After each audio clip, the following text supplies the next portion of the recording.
Volvemos al análisis y agradecemos a todos quienes nos miran a través de nuestro canal de YouTube, a través de Telesur y también por Radio Pichincha.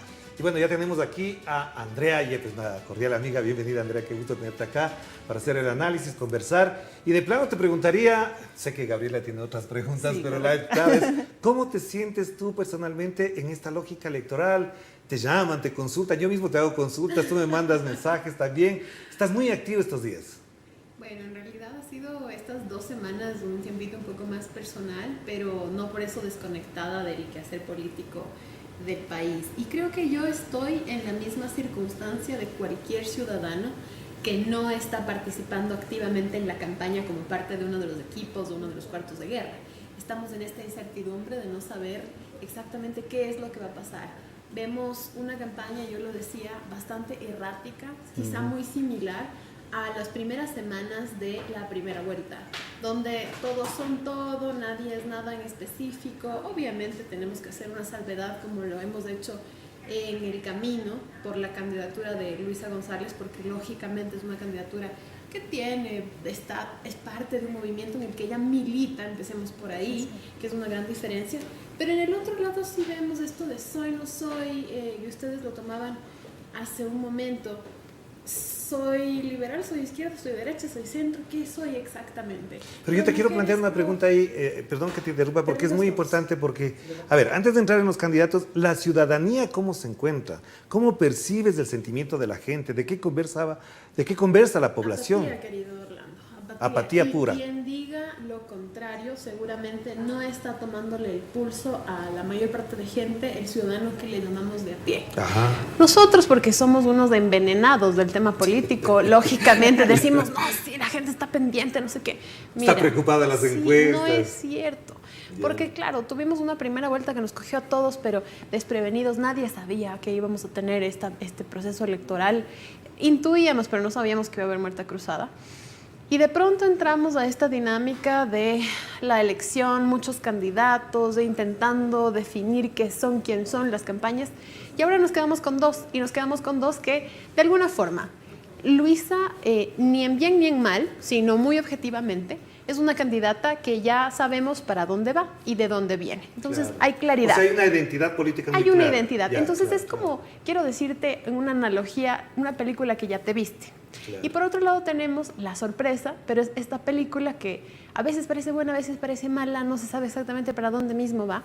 Y te tiene como, y cada vez que te muestra unos 10 minutos más, no es necesariamente algo que te haga pensar que va a ser la más taquillera. Entonces, tienes por un lado la película que ya te la viste y por otro la que no termina de cuadrarte, no sabes de qué mismo que va. No sabes si comprar el boleto o no. Exactamente. Yo quiero retomar algo muy importante que tú mencionaste, ¿no? Y que Orlando te preguntó sobre esa desafección que hay hacia lo político y la política. Pero eso no es algo nuevo, eso ya hemos visto también que se ha ido generando desde las 2 elecciones anteriores. Y el estado anímico de la gente, es imposible escucharles a ellos que digan, no, yo no soy político, cuando todos somos seres políticos y lo hacemos desde casa. ¿Por qué crees que se ha generado todo este discurso que no solamente está aquí en Ecuador, sino también en toda América Latina? ¿Cuál es esa estrategia que está por detrás de todo esto? La verdad, sabes, no era esa la situación del Ecuador en primera vuelta. Ha pasado que lamentablemente quizá el giro de la identidad más gráfico-comunicacional de la candidata, en este caso Luisa, hizo que ciertas personas se desencantaran un poco de esta imagen de la mujer muy fuerte que vimos en primera vuelta, que realmente sí cautivó. Y de hecho lo conversábamos alguna vez en un programa con Orlando.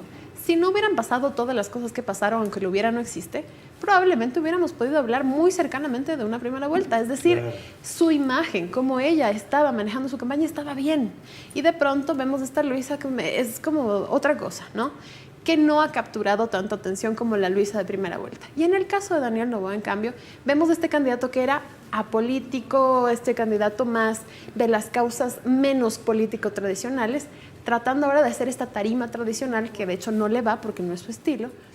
Y creo que esto ha ocasionado que la gente que estaba muy interesada en la política se desencante como de desacierto en desacierto y deje de interesarse tanto como lo hizo en primera vuelta. Pero Ecuador tiene una particularidad. Perdón que interrumpa esta parte porque sí me deja una duda. Tú dices que en la primera vuelta sí hubo más politicidad, más entramado político en el debate. Entre la ciudadanía creo que sí. Creo que se logró una cosa que no es inédita en el Ecuador.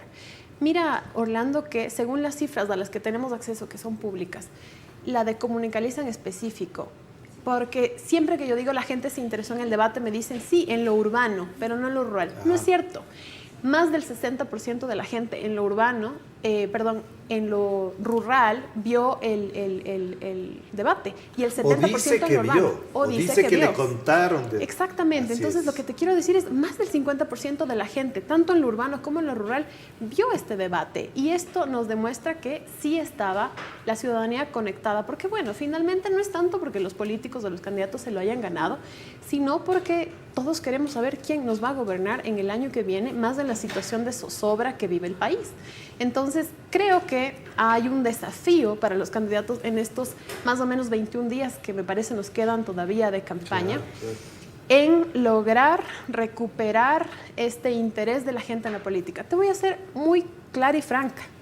Desde que se terminó la primera vuelta, desde que dimos el voto y pasamos a segunda vuelta, no hemos vuelto a tener un tema realmente potente en la conversación de la gente de la semana a semana. ¿De qué estamos hablando?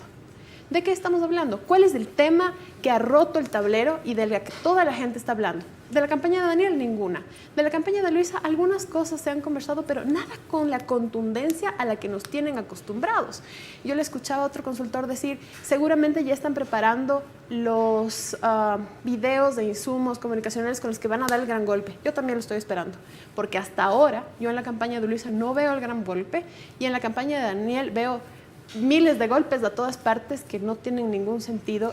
Y eso me parece más lógico, ¿no? Correcto. Y yo quiero preguntarte algo más. El tema de los clivajes también es súper importante dentro del análisis político. Y vemos que lo viejo y lo nuevo se vuelve a mantener en la esfera política. Algunas personas mencionan, sí, Daniel Noboa puede ser alguien nuevo. Pero eso es mentira, porque él no es nuevo en la política, él ya ha estado, ¿no? Y tomando en consideración también que su padre en anteriores ocasiones también disputaba poder estar en las 5 veces. Entonces no es alguien nuevo. Claro. ¿Cómo tú le analizas este punto de vista para las personas que dicen, sí, yo quiero dar un voto por alguien nuevo, que en realidad no es nuevo? Yo creo que con el paso del tiempo, justamente estas personas que están buscando ese candidato que no existe, probablemente se orillarán hacia el nulo o hacia la indecisión y tomarán la decisión en el día de la elección, pero probablemente para ninguno de los dos lados. Precisamente por lo que dices. Yo quiero un candidato que no esté en las antípodas del correísmo, anticorreísmo. Eso era así hasta la primera vuelta, en el caso de Daniel. Pero en esta segunda vuelta ya no es así. Él es el candidato, le guste o no, del anticorreísmo y de la derecha. Así es. Y no está mal, porque hay un público para ese tipo de candidato, pero no puede posicionarse como el anticorreísmo después de haber tenido opiniones muy fuertes sobre el correísmo y después de haber tenido su padre posiciones muy fuertes contra el correísmo. Entonces, claramente, él responde a una línea ideológica. Creo que, lamentablemente, para estas personas que buscan algo nuevo, alguien no político, alguien fuera de las antípodas, no hay candidato en este momento. Y esa es una claridad que hay que tener. Entonces, o tomas del uno o tomas del otro, pero esa tercera opción no existe ahorita. Pero, Andrea, tú has dicho una cosa que me parece muy importante y quizás nuestra audiencia lo va a considerar mejor a la hora de conversar entre sí mismo cuando después de esta entrevista salgan y digan, es verdad, no hay un tema, no estamos teniendo... Porque en la primera vuelta fue la seguridad y se instalaron ahí Jan Topic, Otto Sonnenhosner, el propio Bernardo Villavicencio hizo de su campaña el asunto de la seguridad muy fuerte. Pero en la segunda, no es que el tema de la seguridad no ha cambiado.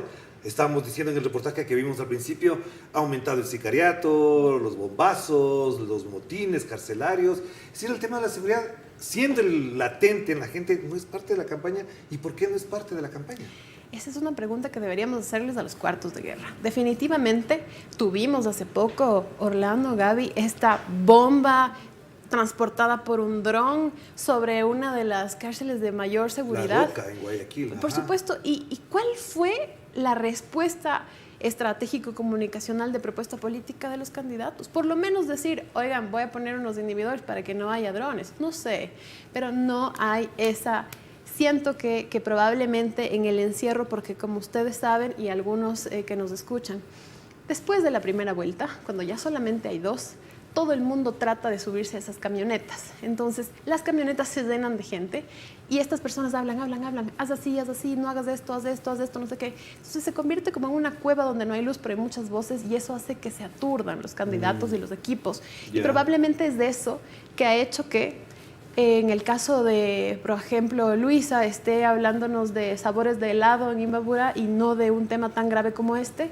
Y en el caso de Daniel Noboa nos esté hablando de fusionar SNAI con MIES y cosas totalmente descabelladas. De eliminar el Cenecid de que la gente se mete presa a propósito para que le hagan una operación. Entonces, definitivamente no hay una línea dura y recta para esta segunda vuelta en ninguna de las dos candidaturas y esperamos, ojalá, que estos próximos días eso se pueda corregir. Afortunadamente aún quedan 21.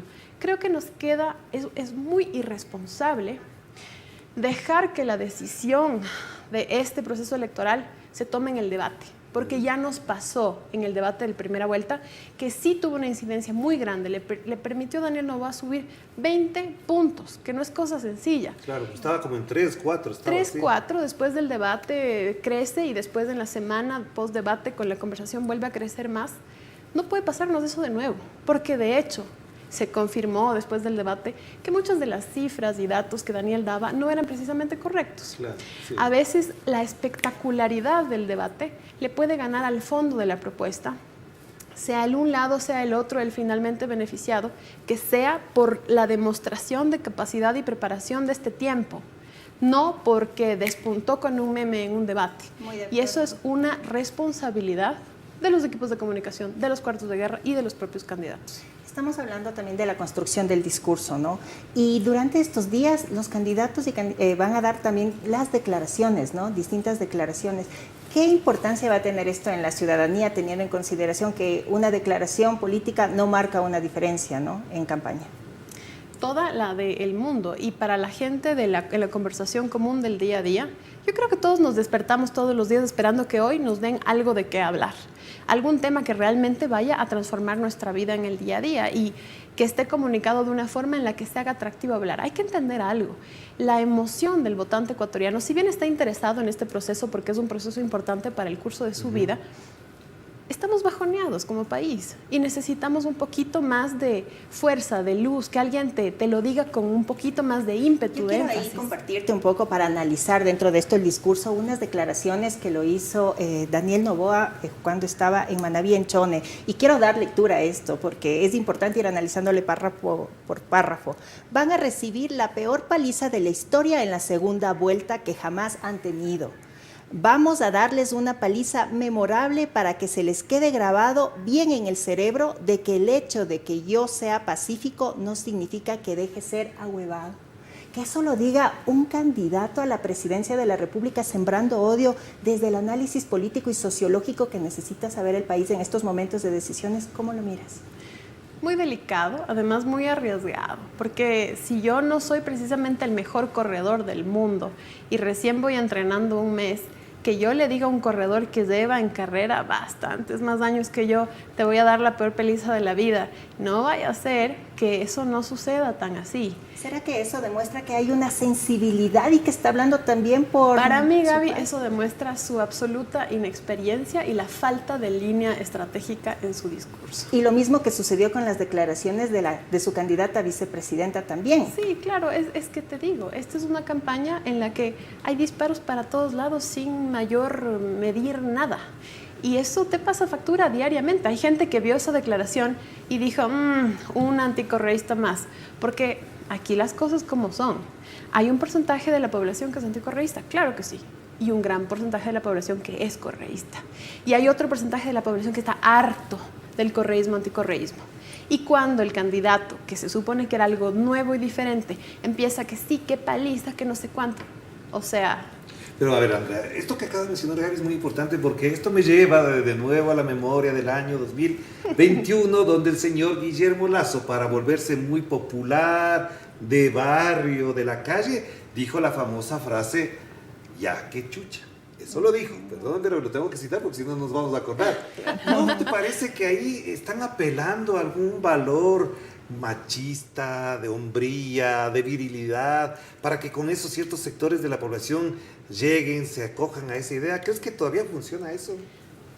En ciertos sectores del país seguramente sí. Yo no soy fanática de ese tipo de campaña y creo que gran parte del país tampoco. Y si no, pues lógicamente los más agresivos de la campaña habrían sido los que triunfaron en primera vuelta y no sucedió así.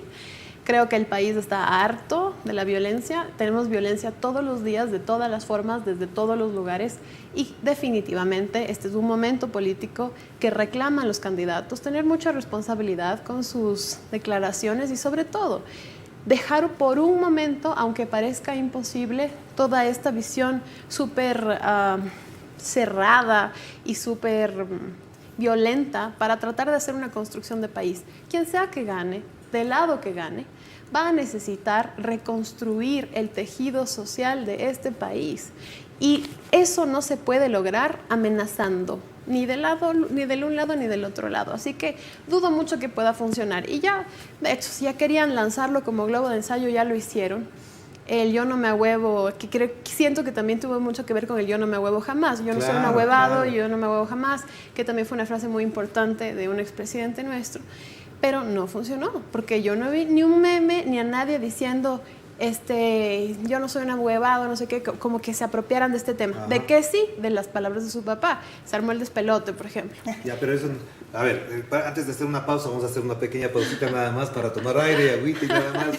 Pero yo quiero referir esto porque también, como nuestra audiencia nos estaban comentando ahorita desde Argentina, en Argentina tiene un candidato que está en la misma onda, apareció con una motosierra en una marcha. Es decir, esto no es un problema ecuatoriano. ¿Hasta dónde este componente latino sigue siendo parte de una estrategia que a lo mejor los estrategas, para la redundancia, lo tienen siempre presente? Porque la espectacularidad, querido Orlando, las películas que más se venden son las de romance, las de terror y las de violencia pura y dura. Claro, y donde hay violencia pura y dura, en esas hay de todo. Sí. Terror, amor y muchas otras cosas, y dinero. Entonces, creo que por eso se sigue usando. Pero mira la gran diferencia. Milei puede salir con motosierra, que ya ellos evaluarán por qué lo hacen y si es que fue conveniente, pero puede hacerlo porque todo el transcurso, pre-campaña, campaña y demás, él ha sido así. Es algo que te esperas de alguien como él. Pero de Daniel no te esperas esto. Entonces, si hasta cierto punto dices, bueno, pero estoy mostrando mi faceta de un hombre más aguerrido y más valiente. Sí, pero probablemente eso haga que pierdas ese 4% de voto duro que tienes o uno de los puntos de ese 23% que creciste que no es tuyo, que es un 23% que de hecho le caíste bien porque en el debate solamente hablaste de cifras técnicas. O sea, tú acabas de decir algo que es muy importante, Gaby, lo conversábamos el otro día que estábamos hablando del tema. El voto de Daniel Noboa no es de Daniel Noboa. ¿De quién es? Entonces, así es, y yo lo dije en TikTok, en un video, en el último que hice antes de este periodo personal chiquito.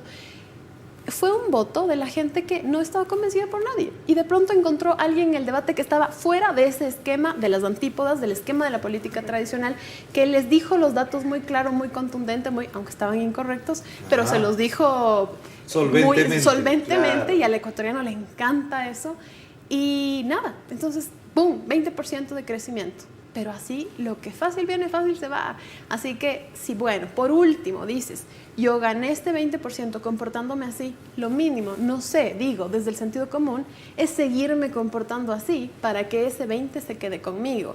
No es un 20% que votó porque él sea el que insulta mejor o el que amenaza mejor, entonces yo no me metería a ese terreno, pero seguramente los asesores deberán tener una razón para eso, o no hay asesores también, puede claro ser. Sí. Hagamos una pausa, no se olvide que esta transmisión es producto, este programa es producto de una colaboración, de un trabajo en alianza entre Telesur, la señal de América Latina, por supuesto, y Radio Pichincha de Ecuador. Hemos establecido esta alianza para poder conversar, hablar, y no se olvide, el 1 de octubre hay un debate, también estaremos presentes aquí para comentar, ojalá esté Andrea también para comentar en ese momento, muchas gracias. Y el 15 estaremos en el proceso electoral, ya para saber los resultados, estaremos pendientes de una edición especial de Telesur, también con Radio Pichincha estaremos enlazados para poder trabajar en esta. Vamos a la pausa y enseguida volvemos con Al Voto, así se llama este programa, Al Voto.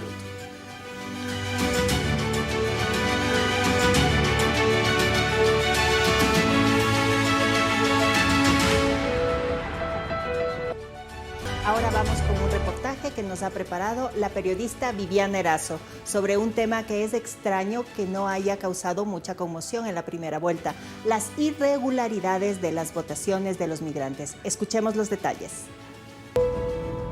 Durante la jornada electoral del pasado 20 de agosto, los ecuatorianos en el exterior se encontraron con dificultades para ejercer su derecho a sufragar por fallas en el voto telemático. Porque nos están robando el derecho a nuestra democracia, el derecho a votar. Estamos indignados por esta situación. Por favor, que las autoridades tomen cartas en el asunto. Con cientos de reclamos de migrantes en redes sociales que exigían ejercer su derecho al voto, la controversia no terminó. El 30 de agosto, el Consejo Nacional Electoral aprobó un presupuesto significativo de cerca de $3 millones para llevar a cabo la repetición de las votaciones, esta vez de forma presencial en las 3 circunscripciones del exterior. Que determina nulidad de votaciones en las circunscripciones, como lo manifesté, especiales del exterior. Esta decisión no estuvo exenta de polémica, ya que se cuestionó el proceso de contratación, que costó más de $800,000. Es así que las elecciones de asambleístas en el exterior se repetirán por problemas que surgieron con el voto telemático, admitidos por los vocales del CNE, que lo vieron como un fracaso, lo que podría alterar la composición de la Asamblea Nacional de Ecuador. Hasta ahora, la lucha por las curules se centra en 2 grupos: los miembros del movimiento Construye y los integrantes de la Revolución Ciudadana. Con los anteriores resultados, estos grupos se dividieron 6 escaños en el exterior, 3 por cada partido. Sin embargo, si se repiten las elecciones, la composición podría cambiar, beneficiando a cualquiera de las 2 agrupaciones o incluso a una tercera. La propia empresa licitadora de voto telemático ha reconocido que más de 700 votos fueron corrompidos, o sea, se adulteraron, ¿no? ¿Y cómo podemos saberlo si son solo 700 o son 1.000 o 2.000 o 3.000? Es imposible que con los datos que tenemos en este momento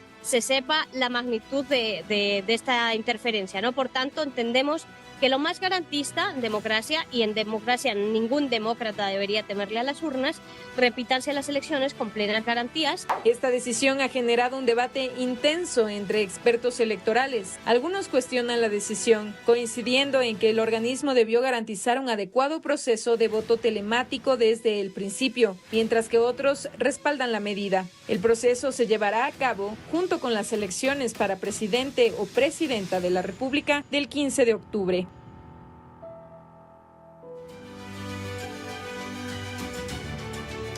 Y sí, agradecemos la colaboración, por supuesto, de Viviana Erazo, la periodista de Radio Pichincha. No nos olvidemos además que este programa se transmite a través de las frecuencias, y agradecemos los mensajes desde Perú, Argentina. No sé por qué particularmente de Argentina tienen tanto interés por esto, quizás porque tenemos más contactos aquí en el WhatsApp desde Argentina. Pero bueno, este tema, Gabriela y Andrea, es muy importante. ¿Les parece que está dentro del debate que tú pedías, de la trascendencia que debe tener? Porque los migrantes sí están activos en España, en Italia, en Estados Unidos están activos. Claro, y además son parte importantísima de la economía ecuatoriana. Y por lo tanto, lo que sucedió con las votaciones en el exterior, como un mínimo de respeto a la comunidad migrante, tiene que ser analizada por la nueva asamblea, pero con mucho detenimiento y cuidado, porque no es cosa menor lo que sucedió. Así que yo, por lo pronto, sobre el asunto, espero que tengamos un proceso electoral que valga la pena en esta segunda vuelta. Me hubiera encantado que no sucediera y que tuviéramos los resultados en primera vuelta como tenía que ser. Pero por lo menos que se revise. Lo que tú mencionas, es importante considerar que los migrantes no son personas que están de paseo. Son personas que, viendo la crisis actual que vive el Ecuador, buscan mejores oportunidades en Estados Unidos, en Europa, incluso a costa de su propia vida. Hay muchos ecuatorianos que están todavía en las fronteras de México arriesgando su vida, y eso también es una vulneración de sus derechos. Y después de haber visto este reportaje, también exigimos a que por favor las autoridades tomen en cuenta que no pueden violar el derecho al voto y el derecho a la democracia. Frente a eso, ¿tú qué opinas? ¿Cómo miras a la institucionalidad del CNE también frente a esta segunda vuelta electoral? Esto es una cosa que es lamentable decir, que no sorprenda, y nos lleva de nuevo a la necesidad de que, he escuchado a algunas personas decir, hay que revisar lo actuado por Lazo y terminar el juicio político. Creo que tienen derecho a pensarlo. A mí me parece un tema secundario si lo comparas con la actuación de ciertas instituciones que son garantes de la democracia. Entonces, ¿Qué pasó en la última elección? Existieron muchos inconvenientes, Gaby. Hasta el mismo hecho de que las papeletas estaban mal impresas y así se llevaron adelante los procesos electorales. ¿Y cuáles fueron las repercusiones de ese tipo de actos, comportamientos o hechos? Ninguna. Así nos fuimos al nuevo proceso electoral. Entonces no puede ser posible, porque hay mucho en juego en el país cuando hay una elección. Ya la prueba maestra o la más grande de todo esto es la situación en la que estamos como país. Hemos llegado a ser el 6º país más violento de Latinoamérica y eso tiene que ver con una decisión democrática. Por eso es que las decisiones, los votos, las elecciones son sagradas. Y este es un asunto que tiene que ser revisado porque no puede ser posible que estas cosas pasen y listo ya. Mucho más allá del asunto de cuánto costó el software, falló o no falló, si la empresa que la licitó tenía experiencia o lo que sea, que también es muy importante. El asunto es lo fundamental. ¿Cómo nos puede fallar la institución que está obligada a garantizar que las elecciones sean lo que tienen que ser? Y por eso han decidido que la votación de segunda vuelta en el exterior sea con papeleta en mano, es decir, puede usarse el voto telemático. Esto sí tenemos que informar, porque por supuesto nos van a escuchar fuera del Ecuador. Hay una parte de quienes ya se inscribieron en el voto telemático que volverían a votar con el voto telemático. Pero más allá de eso, una cosa que es muy importante en esta lógica que estamos hablando es lo que decía Gaby, y quiero profundizar en eso. El CNE es el blanco de todos. Todo el mundo le dice que es responsable, etcétera, pero algunos en cambio valoran que lo que se hizo en la primera vuelta dio cierta tranquilidad a determinados sectores, es decir, se cumplieron a tiempo, los resultados estuvieron a las 7 de la noche, más o menos se sabía, y en una segunda vuelta eso sería mucho más fácil. Sí, querido Orlando, pero y estoy de acuerdo en que para tener un tiempo tan corto como el que tuvieron, de alguna forma no les salió tan mal la primera vuelta, pero esto es un asunto en el que no puedes... Te cumplí 7, te fallé 3 de 10. Porque esta es una cosa 10 sobre 10. Porque no puede ser posible, no, pero es que estuvo bien todo en 20 provincias, pero en 4 nomás hicieron fraude.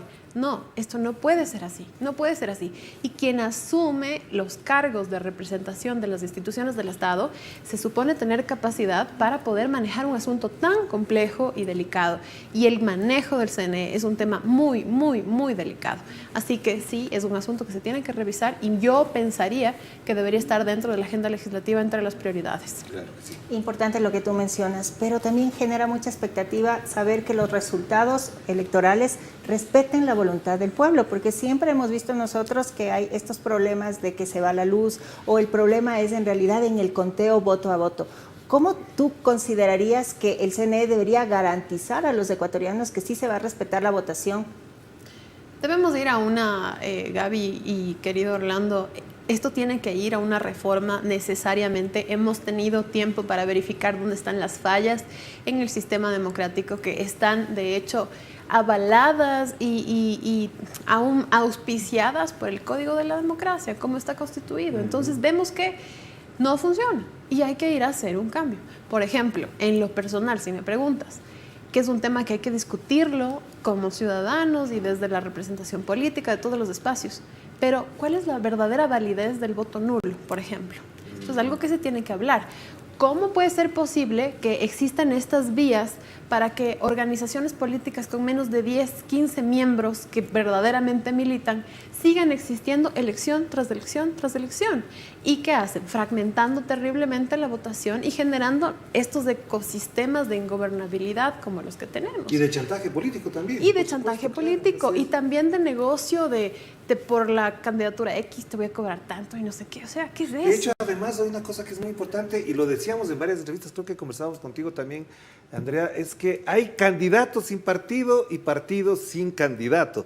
Pero además, esto me lleva a otra cosa que es muy importante y creo que nuestra audiencia sí lo tiene que conversar, discutir y ojalá los partidos políticos lo tengan presente. ¿Qué opinas tú? Esta es una idea muy personal, perdón que lo tome así, pero si es que hay muerte cruzada, que se hagan las elecciones más cortas y que no haya necesidad de una segunda vuelta.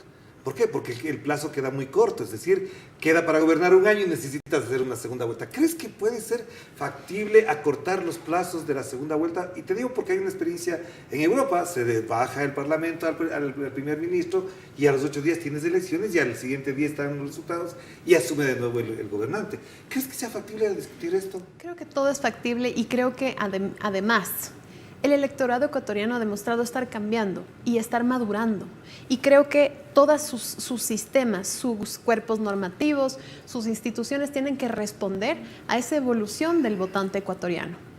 Entonces, me parece que todo es probable y que hay que entrar a discutirlo. El asunto no es menor, lo que decía Orlando, los candidatos sin partidos y los partidos sin candidatos.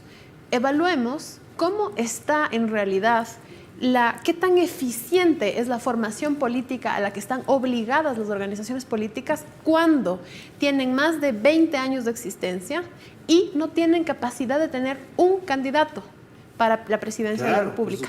¿Cómo están sus procesos de estructura interna y de formación para no tener un candidato? Estamos hablando, por ejemplo, de Izquierda Democrática, Partido Social Cristiano, lo que era el Movimiento Popular Democrático, ¿no? Son varias organizaciones y algunas tienen menos, tienen probablemente 10 y un poco de años, pero sin embargo están en la misma condición.